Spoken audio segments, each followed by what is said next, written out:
ان آدمیوں کو وہیں چھوڑ کر یہ معلوم کرنے کی خاطر چل پڑا کہ شیر کس سمت گیا تھا۔ چونکہ گاؤں کے آس پاس کوئی درخت نہ تھا جس پر میں اپنی مچان تیار کر سکتا، لہٰذا میں چاہتا تھا کہ شیر کو اس کی واپسی پر راستے میں ہی جا ملوں۔ وہاں کی زمین بڑی سخت تھی جس پر شیر کے پنجوں کے نشانات دکھائی نہ دیتے تھے۔ 2 دفعہ گاؤں کے چکر کاٹنے کے بعد میں پاس ہی بہنے والی برساتی ندی کی سمت چل پڑا۔ وہاں ہموار اور نمدار زمین پر ایک بڑے شیر کے پنجوں کے نشانات موجود تھے۔ ان نشانات سے پتہ چلتا تھا کہ شیر اپنا شکار کھانے کے بعد ندی کی بالائی سمت گیا تھا، اور یہ فرض کر لینا بیجا نہ تھا کہ وہ اسی سمت سے واپس آئے گا۔ جھونپڑی وہاں سے کوئی 30 گز کے فاصلے پر تھی۔ ندی کے جس کنارے پر میں نے شیر کے پنجوں کے نشانات دیکھے تھے،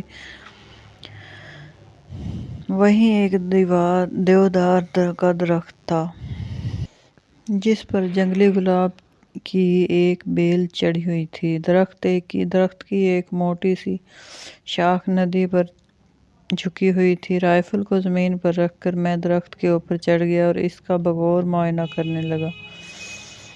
اس نتیجے پر پہنچا کہ وہاں 2 شاخوں کے درمیان بڑے آرام سے بیٹھا جا سکتا ہے۔ جھونپڑی میں واپس آ کر میں نے ان دونوں دیہاتیوں کو بتایا کہ میں اپنی بھاری رائفل لینے کی خاطر ریسٹ ہاؤس جا رہا ہوں، لیکن میرے راہبر نے بڑی زندہ دلی سے کہا کہ میں یہ تکلیف نہ کروں، وہ خود ہی میری رائفل لے آئے گا۔ اسے ضروری ہدایات دینے کے بعد میں اس دیہاتی کے پاس بیٹھ گیا اور اس کی باتیں سننے لگا کہ اسے کس طرح اپنے سر پر گھاس پھوس کی چھت کا سایہ قائم رکھنے کے لیے فطری اور جنگلی جانوروں سے نبرد آزما کرنی پڑتی ہے۔ اور جب میں نے اس سے پوچھا کہ وہ یہ جگہ چھوڑ کر کہیں اور کیوں نہیں چلا جاتا، تو اس نے کہا کہ یہ میرا گھر ہے۔ سورج غروب ہونے کے قریب تھا کہ میں نے جھونپڑی کی سمت 2 آدمی آتے دیکھے۔ ان میں سے کسی کے پاس بھی بندوق نہ تھی۔ ان میں سے ایک بالا سنگھ تھا جس نے ہاتھ میں لالٹین اٹھا رکھی تھی۔ بالا سنگھ نے مجھے بتایا کہ وہ میری بھاری رائفل نہ لا سکتا تھا کیونکہ اس کے کارتوس سوٹ کیس میں بند تھے اور میں اس سوٹ کیس کی چابی بھیجنا بھول گیا تھا، لہٰذا اب شیر کو نئی رائفل ہی سے شکار کیا جا سکتا ہے۔ درخت پر چڑھنے سے پہلے میں نے کسان سے کہا کہ میری کامیابی کا انحصار اس امر پر ہے کہ وہ مجھے اپنے دونوں بچوں کو خاموش رکھے اور بیوی کو اس وقت تک چولہا نہ جلانے دے جب تک شیر شکار نہ کر لوں، یا جب تک یہ فیصلہ نہ ہو جائے کہ شیر نہیں آ رہا۔ بالا سنگھ کو میں نے یہ ہدایات دی کہ وہ جھونپڑی کے مکینوں کو خاموش رکھے اور جب میں سیٹی بجاؤں تو لالٹین روشن کر دے۔ اس کے بعد میری مزید ہدایات کا منتظر رہے۔ جب سورج کا آخری شعلہ بھی پہاڑیوں کی اوٹ میں چھپ گیا تو اس کے ساتھ ہی وادی میں چہچہانے والے ہزاروں پرندوں کی آوازیں تھم گئی۔ شفق گہری ہونے کے ساتھ ہی پہاڑی کے اوپر ایک الو بولنے لگا۔ چاند طلوع ہونے سے پہلے نیم تاریکی کا ایک چھوٹا سا وقفہ ہوا۔ یہ وقفہ آتے ہی جھونپڑی کے مکین مردوں کی طرح خاموش ہو گئے۔ میں نے مضبوطی سے اپنی رائفل پکڑ رکھی تھی اور اندھیرے میں دیکھنے کے لیے آنکھوں پر زور دے رہا تھا کہ شیر میرے درخت کے نیچے سے گزر کر گزشتہ شب والے شکار کے پاس گیا اور وہاں فقط ہڈیوں کا ڈھانچہ دیکھ کر غصے میں آ گیا۔ وہ مدھم آواز میں گدھوں کو برا بھلا کہنے لگا جو اس کے شکار پر ہاتھ صاف کر گئے تھے۔ وہ 3-4 منٹ تک بڑبڑاتا رہا اور پھر اس کے بعد خاموشی چھا گئی۔ چاندنی لمحہ بلمحہ تیز ہوتی جا رہی تھی۔ چند منٹ بعد چاند سامنے والی پہاڑی کی چوٹی پر کھڑا ہو گیا۔ بیل کی ہڈیاں چاندنی میں سفید سفید چمک رہی تھی، مگر شیر کہیں دکھائی نہ دے رہا تھا۔ شدت احساس سے میرے ہونٹ خشک ہو گئے تھے۔ میں نے ان پر زبان پھیر کر انہیں نمدار کیا اور پھر آہستہ سے سیٹی بجائی۔ بالا سنگھ پہلے ہی جو کرنا بیٹھا تھا، اس نے فوراً لالٹین جلا دی اور جھونپڑی کا دروازہ کھول کر باہر کھڑا ہو کر اگلے حکم کا انتظار کرنے لگا۔ جب سے میں اس درخت پر بیٹھا تھا، اس سیٹی کے سوا میں نے کوئی آواز نہ نکالی تھی، اور اب جو میں نے نیچے دیکھا تو شیر شفاف چاندنی میں درخت کے نیچے کھڑا تھا اور اپنے داہنے کندھے پر سے بالا سنگھ کی طرف دیکھ رہا تھا۔ میری بندوق کی نالی اور شیر کے سر کے درمیان 5 فٹ سے زیادہ کا فاصلہ نہ تھا۔ میں جانتا تھا کہ اب شیر میری مٹھی میں ہے اور میری ایک ہی گولی اسے ٹھنڈا کر دے گی۔ میں نے بڑے اعتماد سے نشست باندھی اور رائفل کی لبلبی دبا دی۔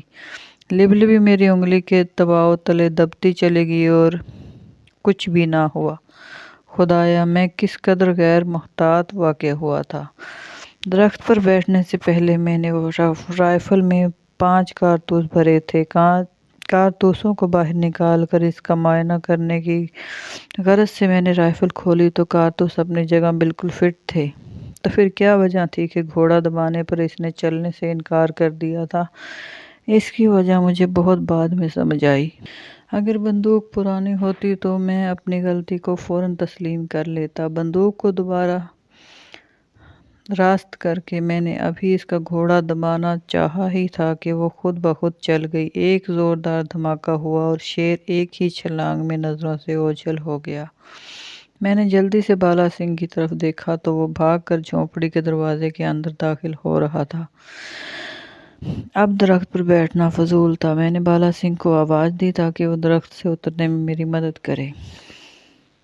جھونپڑی میں آ کر میں نے جو رائفل کا بغور معائنہ کیا تو جس دکان سے میں نے اسے خریدا تھا، اس دکاندار کی مجھے ایک نصیحت یاد آ گئی جو اس رائفل کے متعلق اس نے مجھے دی تھی۔ وہ دوہرے سسٹم والی رائفل تھی اور جب تک اس کے دونوں تالے نہ کھولے جائیں وہ چل نہ سکتی تھی۔ یہ نکتہ میرے ذہن سے باہر نکل گیا تھا اور جب میں نے اپنے ناکامی کی وجہ بالا سنگھ کو بتائی تو وہ خود کو ملامت کرنے لگا کہ اگر آپ کی بھاری رائفل اور سوٹ کیس دونوں یہاں اٹھا لاتا تو ہرگز ایسا نہ ہوتا۔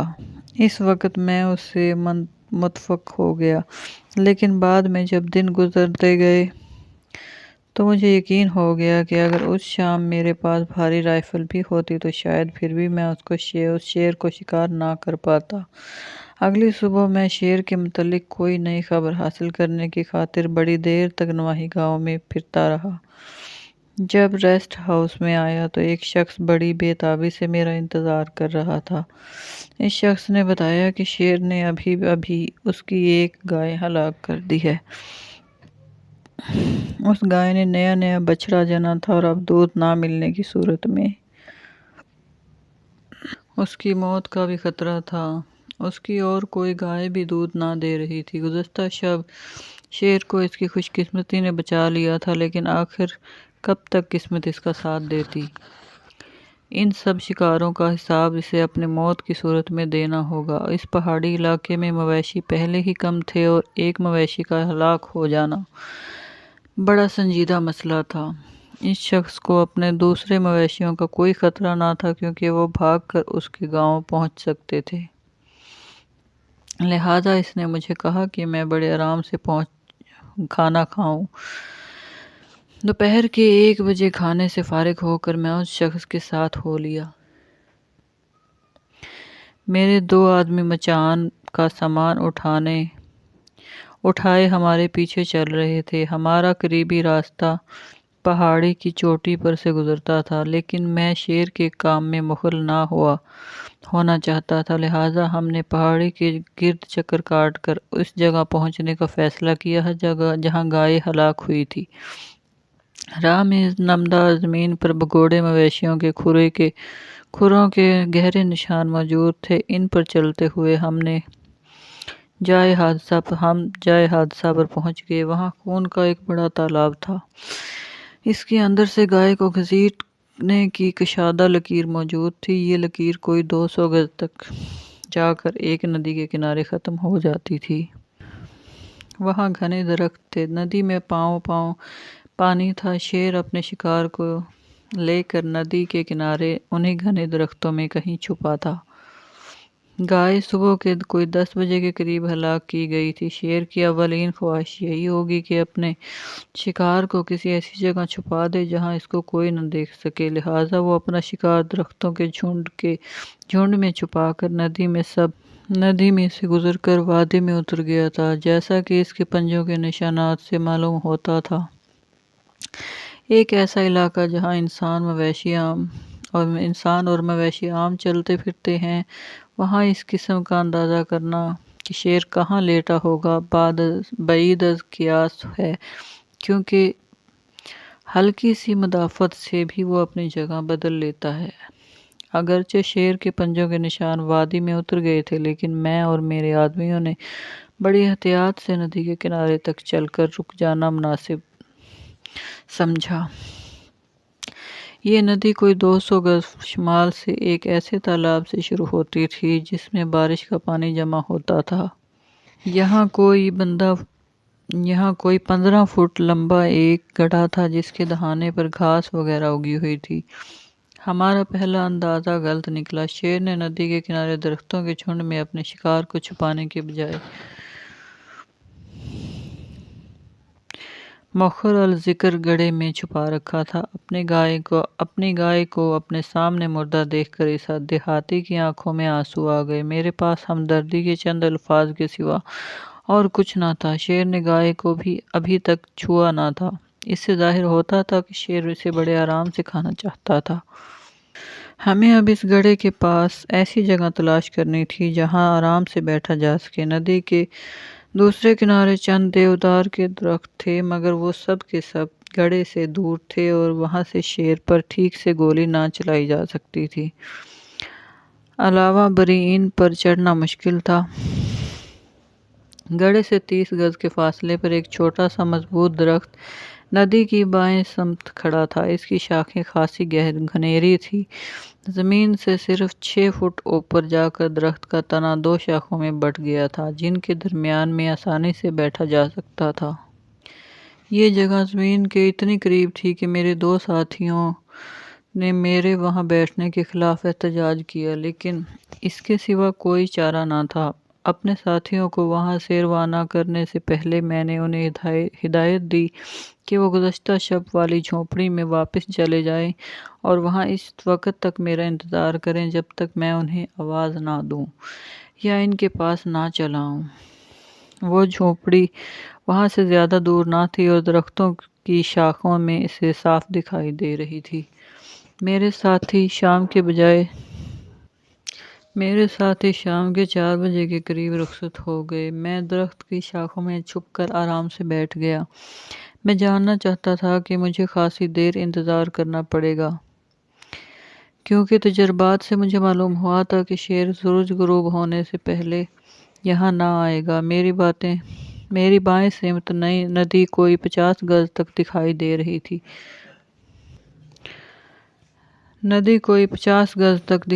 رہی تھی۔ جو میرے سامنے کوئی 10 گز پر بہہ رہی تھی۔ یہ ندی 10 گز گہری اور 20 گز چوڑی تھی۔ میرے سامنے درختوں سے خالی پہاڑی چٹانیں تھیں۔ میری دائیں طرف وہ گڑھا تھا جہاں شیر اپنا شکار چھپا گیا تھا۔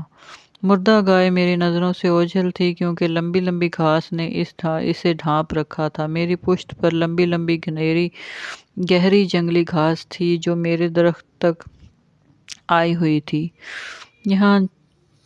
اور اس گھاس نے گائے کو بھی چھپا رکھا تھا۔ شیر اپنا شکار یہاں چھپانے کے بعد ندی سے گزر کر وادی کے دوسری سمت چلا گیا تھا اور اس کی واپسی کا امکان بھی اسی راہ سے تھا، لہٰذا میں متواتر ندی کی سمت دیکھ رہا تھا۔ میرا خیال تھا کہ جوں ہی شیر ندی کے اس کنارے نمودار ہو، اس پر فوراً گولی چلا دوں۔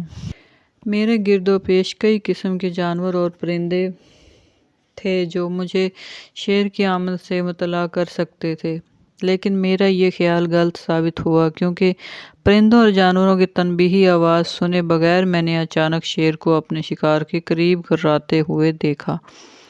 وہ میرے قریب سے گزرنے کے بجائے دوسری سمت سے وہاں پہنچ گیا تھا، لیکن اس سے مجھے کوئی تردد نہ ہوا۔ میں تجربے سے جانتا تھا کہ شیر دن کے وقت اپنے شکار کے قریب جم کر کھڑا نہیں رہتا اور وہ تھوڑی دیر بعد ضرور کھلے میدان میں میرے سامنے آئے گا۔ اب وہ اپنا شکار کھا رہا تھا، ہڈیاں ٹوٹنے کی آوازیں آ رہی تھی۔ 15 منٹ گزر گئے۔